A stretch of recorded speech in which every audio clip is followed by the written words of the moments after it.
إنا عرضنا الأمانة على السماوات والأرض والجبال فأبين أن يحملنها وأشفقن منها وحملها الإنسان إنه كان ظلوما جهولا.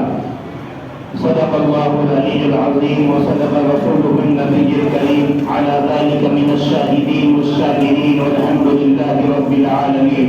وقال النبي صلى الله عليه وسلم خيركم من تعلم القرآن وعلمه أو كما قال عليه الصلاة والسلام.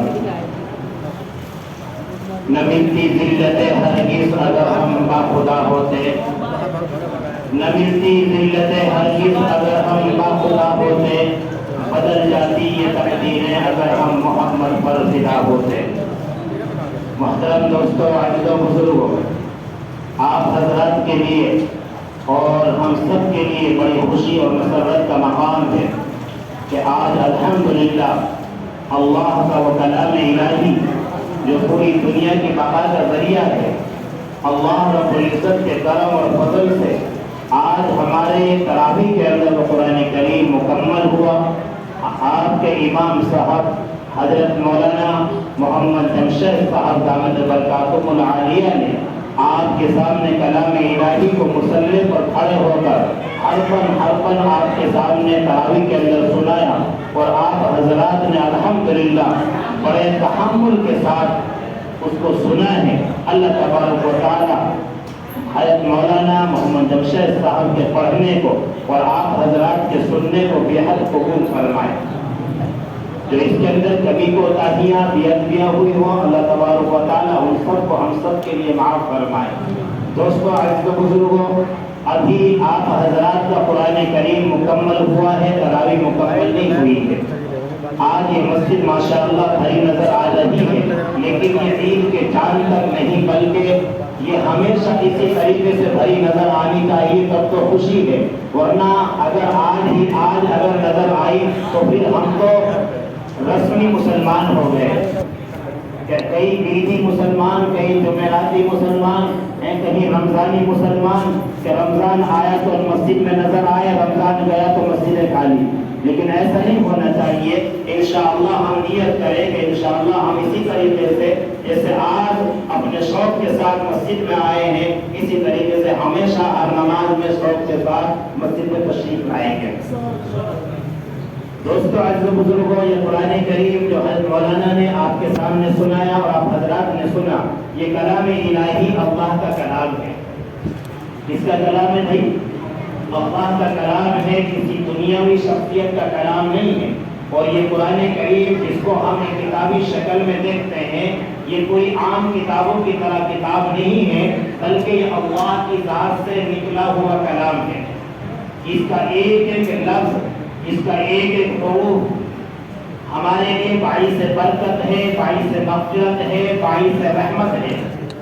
اللہ کے اس کلام کے اندر میں تو یہ کہتا ہوں کہ جس قوم کو، جس امت محمدیہ کو اور جن لوگوں کو اللہ نے قرآن جیسی نعمت عطا فرمائی ہو، اسے کیا ضرورت ہے دوسری چیزوں کے پڑھنے کی اور دوسری چیزوں کے سننے کی.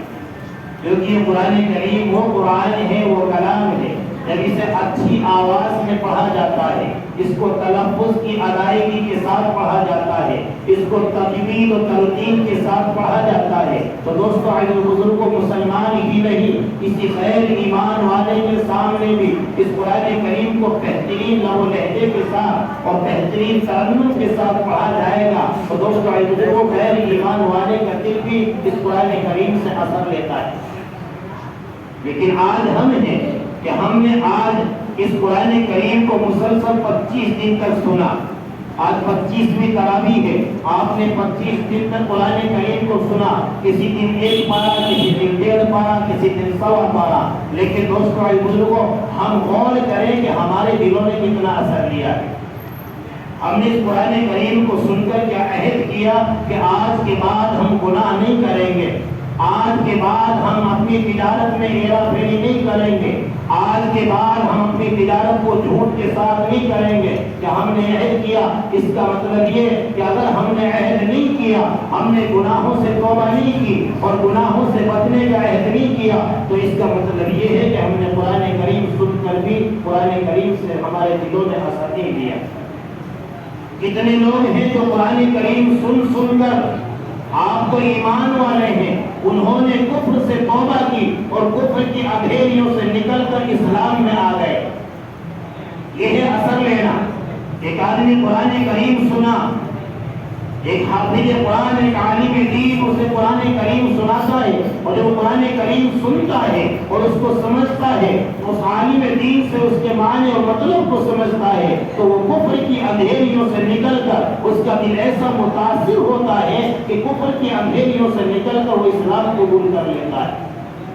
اور پھر اسلام میں ایسا قبول نہیں کہ میرے اور آپ کے جیسا نہیں، ہاں ہم تو مسلمانوں کے گھروں میں پیدا ہوئے اور مسلمان کے گھر میں پرورش پائی، مسلمان کے گھر میں جوان ہوا، پیڑھی در پیڑھی یہ مسلمان تھا۔ لیکن دوستو اے بزرگوں، غور کریں اپنی زندگی پر کہ آج ہماری زندگیوں کا یہ حال ہے کہ جو مسلمان کے گھر میں پیدا ہوا تھا اس کی ابھی نماز کی حالت اور نماز کے ارکان درست نہیں ہے، اور نہ اس نے سیکھنے کی فکر کی ہے، کہ اسے یہ احساس ہی نہیں کہ میں مسلمان ہوں تو میرے کون سے کام ہونے چاہیے، مجھے مسلمانی کام آتے ہیں یا نہیں، میرے اوپر جو اللہ کے احکامات میرے اوپر فرض ہیں وہ میرے پاس ان کا ادا کرنے کا طریقہ مجھے آتا ہے یا نہیں۔ تو دوستو اے بزرگوں، نہ تو اسے آتا ہے نہ وہ سیکھنے کی فکر کرتا ہے۔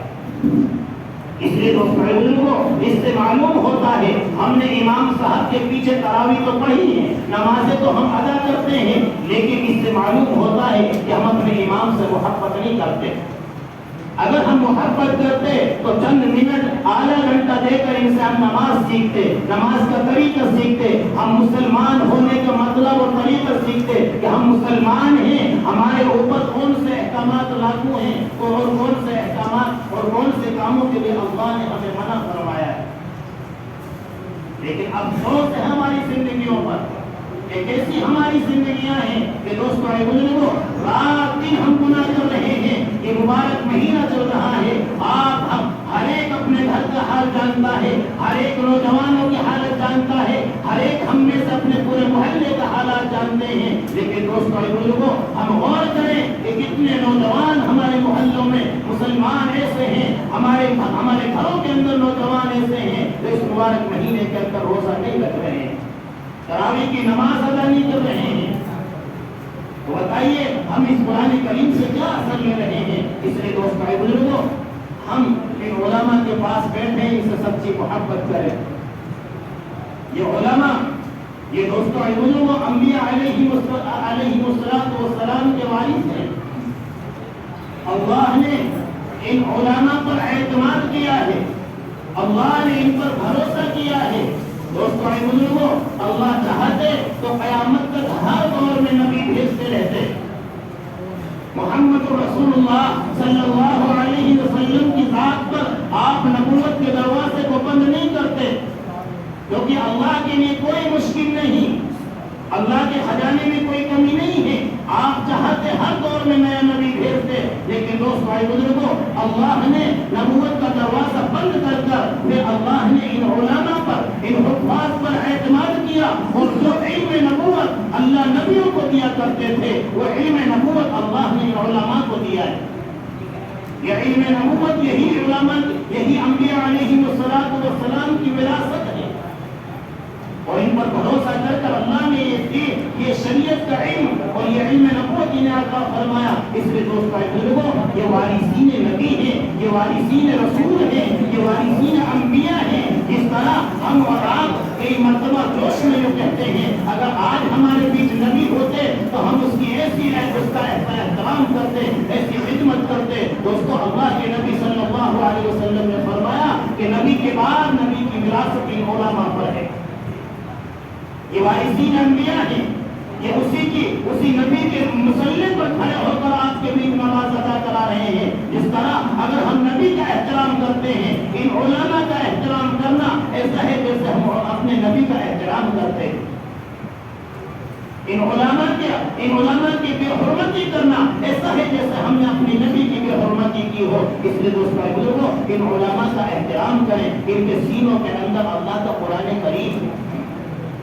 میں اس پر مثال دیا کرتا ہوں، ہم میں سے ادنا سا ادنا ایمان والا وہ نماز نہیں پڑھتا, روزہ نہیں رکھتا, اللہ کے دوسرے احکامات کی پابندی نہیں کرتا, لیکن وہ مسلمان ہے, چاہے وہ مسلمان ہو, چاہے وہ رمضانی مسلمان ہو, چاہے وہ خاندانی مسلمان ہو, اگر وہ مسلمان ہے اور وہ عہدے پر ہو, بڑا سا بڑا MBBS ڈاکٹر ہو, اور اس کے پاس بڑی بڑی کتابیں IPS کی ڈگری کی کتابیں موجود ہیں, اس کے پاس ڈاکٹری کی کتابیں موجود ہیں, لیکن دوستو اے بزرگوں اس کا اندر کا جو ایمان ہے, اس کے برابر بھی اگر ایمان کا تقاضا ہے تو دوستو اے بزرگوں وہ ان تمام ڈگریوں والی کتابوں کو قرآن کریم کے اوپر نہیں رکھ سکتا.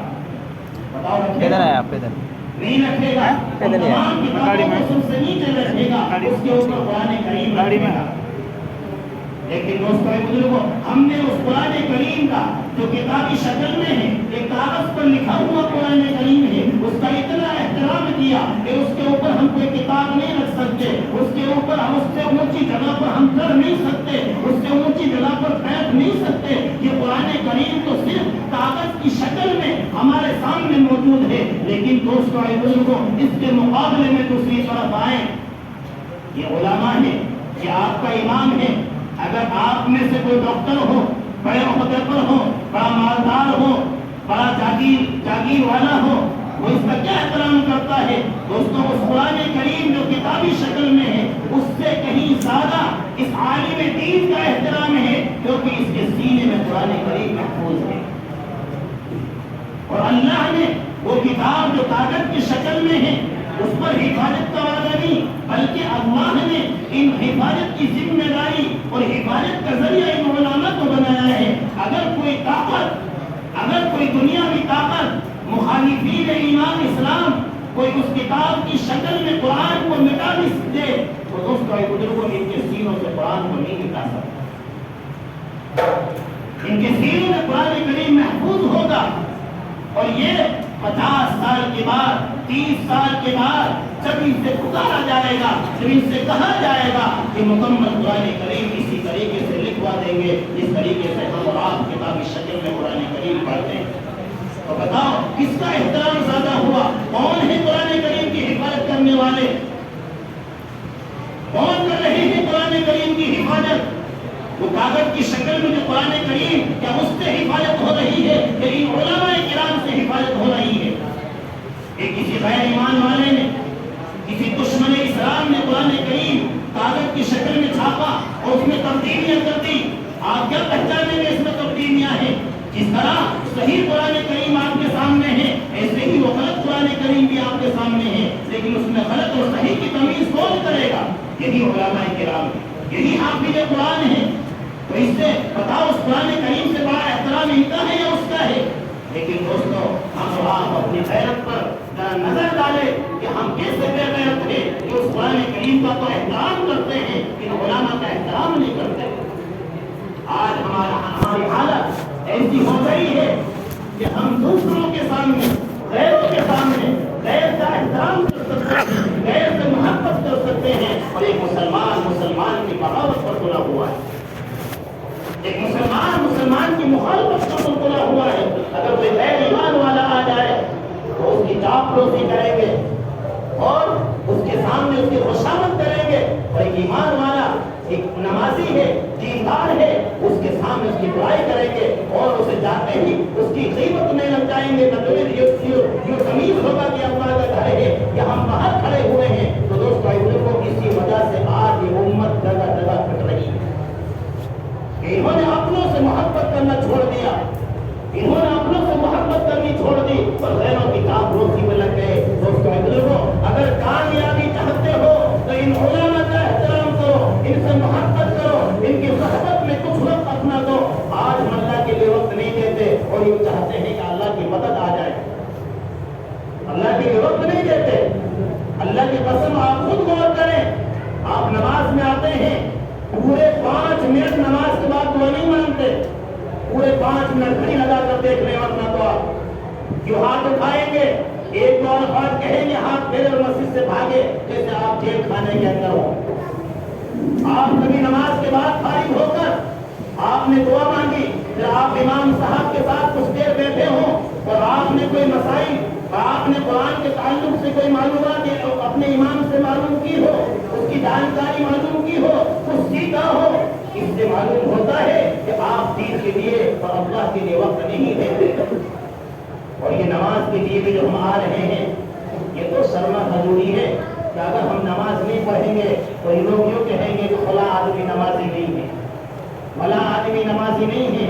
نماز کی پابندی کا معلوم اس وقت ہوتا ہے جب اس مسجد کے ماحول سے نکل کر آپ کسی بیاہ شادی کے ماحول میں ہو، آپ کسی سیاسی پارٹی کے ماحول میں ہو، اور وہاں آپ اپنے نماز کے وقت میں چاہے کچھ بھی ہو رہا ہو، آپ وہاں نماز ادا کریں، تب آپ کو معلوم ہوگا کہ میں پکا نمازی ہوں۔ اور اگر جس ماحول میں گئے اسی ماحول میں بہ گئے تو دوستو بزرگ ہم نمازی ماحول کے ہیں، اللہ کے ڈر کے ماحول، اللہ کے ڈر کے نمازی نہیں۔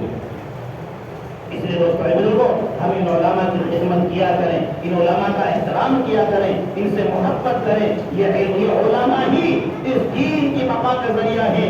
اس دین کی برکت سے ہم نے داڑیاں رکھی ہیں، اس دین کی برکت سے ہم نے ٹوپیاں پہنی ہیں، اس دین کی برکت سے ہم مسجدوں میں تشریف فرمائے۔ اس دین کے ذمہ دار اور اس دین کی بقا کا ذریعہ جو علماء ہے۔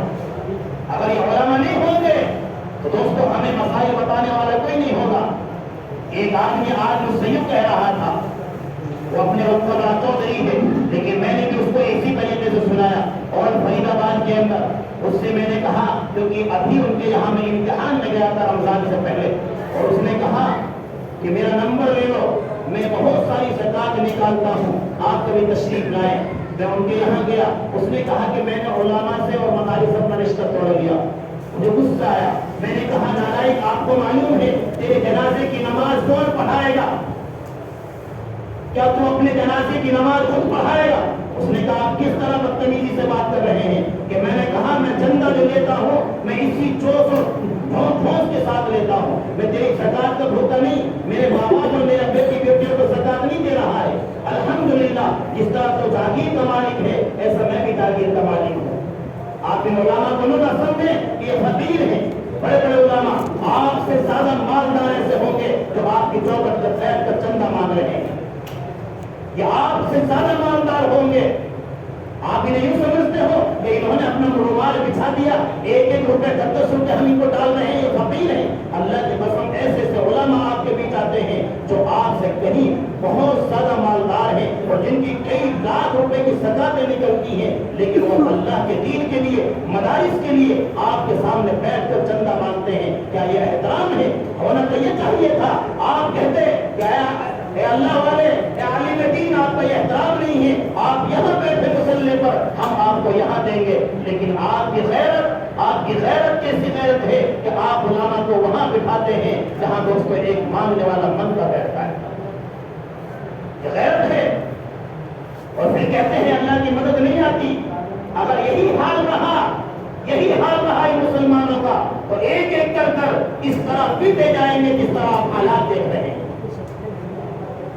نہ قرآن کا احترام ہے، نہ عالم دین کا احترام ہے، نہ اس کے سینے میں جو اتنے علماء ایسے آتے ہیں جو بخاری شریف کے پڑھانے والے ہیں، اپنے ادارے میں شیخ الحدیث ہیں، جن کے درس کے لیے آپ جیسے لوگ اور بڑے بڑے مالدار، بڑے بڑے بادشاہ ان کے درس میں بیٹھنے کے لیے ترستے ہیں، اور لیکن جب آپ یہاں آتے ہیں تو آپ انہیں حقارت کے ساتھ وہاں بٹھاتے ہیں کہ یہاں بیٹھ کر چندہ مانگیے۔ تو دوستو میں نے اس آدمی سے کہا، اس نے کہا کہ سارے علماء ایسے ہی ہیں، بہت سارے علماء کی مخالفت کرنے لگے۔ میں اسے سمجھانے لگا کہ سارے ایسے نہیں ہوتے، ساری برادریوں میں سب طرح کے لوگ ہوتے ہیں، دیندار لوگوں میں بھی، اس کرم کا کرو شکر کیسے، ہر برادری میں 10% لوگ اچھے ہوتے ہیں۔ میں نے کہا تم کون سی اس میں آتے ہو؟ 10% میں یا 90% میں؟ بتاؤ تم کون سے اس میں ہو؟ تو اس کے بعد میں وہاں سے آ گیا، پھر وہ فون کرتا رہا مجھے، اور دوسرے ساتھی سے کہلوایا میں نے کہ میں زندگی میں تمہاری زکات نہیں لوں گا، میں تمہارے یہاں کبھی زندگی میں نہیں آؤں گا۔ دوستو لوگ آپ بھی جانتے ہیں، آپ کے محلے والے جانتے ہیں، میں آپ کے اس محلے میں بھی، آپ کے محلے میں مدرسہ ہے، آپ خود جانتے ہیں پوری سال میں رمضان میں صرف آتا ہوں۔ ایک تو الحمدللہ آپ کے اس محلے میں بڑے بڑے مالدار ہیں جو خوب خرچ کرنے والے بھی ہیں، لیکن پوری سال میں صرف رمضان میں آپ کے پاس آتا ہوں، وہ بھی چند لوگوں کے پاس جن سے میرے تعلقات ہیں۔ اس لیے دوستوں اگر آپ کسی مدرسے کو، کسی عالم دین کو، کسی حافظ قرآن کی خدمت کے لیے کچھ دے رہے ہیں تو یہ احسان مت سمجھے کہ میں احسان کر رہا ہوں، بلکہ یہ احسان سب جو عالم دین کا کہ آپ کے پاس آ کر وہ لے رہا ہے، ورنہ آپ کی زکات کو لینے والے نہیں ملیں گے۔ آپ خدمت کرنا چاہو گے تو نہیں کر پاؤ گے۔ میں یہ بات بہت پہلے سے کہا کرتا تھا، اے لوگوں ایک وقت ایسا آئے گا، ابھی لوگ تمہاری خوشامدیں کر کر مسجدوں کو بلا رہے ہیں، لیکن ایک وقت ایسا آئے گا تم نماز پڑھنا بھی چاہو گے تو نہیں پڑھو گے۔ آج یو پی کے اندر دیکھ لو، مسجد کے باہر نماز ادا نہیں کر سکتا، ریلوے اسٹیشن پر نماز ادا نہیں کر سکتا، ایئرپورٹ پر نماز ادا نہیں کر سکتا۔ ایسے حالات ہو گئے ہیں، یہ ہماری کمیاں ہیں کہ ہم نے نمازوں کو چھوڑا، ہم نے مسجدیں خالی کر دی۔ اور اگر یہی حالات رہے تو دوستوں تمہاری اذانوں پر، تمہارے مائکوں پر پابندیاں لگ جائیں گی۔ اس لیے ہمیں ضرورت ہے ہم اللہ کے سامنے روئیں۔ ان علماء کے پاس وقت ہے، ہمارا سارا کا سارا وقت دنیا کے لیے لگ رہا ہے۔ دوستوں یہ دنیا ہمارے ساتھ نہیں جائے گی، یہ دنیا سب یہی رہ جائے گی۔ ہاں دنیا کسی کے کام نہ آئی ہے نہ آئے گی۔ بڑے بڑے مالدار، ہاں قارون جیسے جن کے خزانوں کی چابیاں بھی اونٹوں پر جایا کرتی تھی، وہ بھی خالی ہاتھ دنیا سے گیا ہے۔ ہم اور آپ کون سی باری کے بد ہوئے ہیں؟ اس لیے دوستوں اپنے مالداری کے گھمنڈ میں نہ رہیں، اپنی طاقت کے گھمنڈ میں نہ رہیں۔ دوستوں کتنے حالات ایسے آئے ہیں، اسپین جیسے حالات، وہاں کیسا قرآن کریم پڑھا جاتا تھا، لیکن جب پابندیاں لگی 70 سال ایسے گزرے ہیں کہ قرآن کریم نہ پڑھ سکتے ہیں نہ پڑھا سکتے ہیں۔ قرآن کریم پر پابندی اور 70 سال گزرے ہیں۔ ہم جو اس گھمنڈ میں ہیں کہ ہمارے یہاں تو مدارس بھی ہیں، مساجد بھی ہیں، علماء بھی ہیں، تبلیغ بھی ہے۔ دوستو اگر ہم اس کے پابند نہ ہوئے تو ایسی ظالم حکومتیں آئیں گی کہ آپ پر پابندیاں لگ جائیں گی۔ اس لیے اللہ کے لیے ہم نمازوں کا اہتمام کریں، مسجدوں کی آبادی کی فکر کریں، اور علماء کے پاس بیٹھیں، کیونکہ آپ کو تاریخ کا علم بتلائیں گے، یہ بتلائیں گے کیسے کیسے حالات مسلمانوں پر گزرے ہیں، اور پھر کن حالات سے اور کن اعمال سے اللہ نے سدھار پیدا کیا ہے۔ اس لیے دوستوں ان علماء کا احترام کریں، قرآن کریم کا احترام کریں۔ اللہ تعالیٰ مجھے بھی اور آپ کو بھی کہنے سننے سے زیادہ عمل کرنے کی توفیق عطا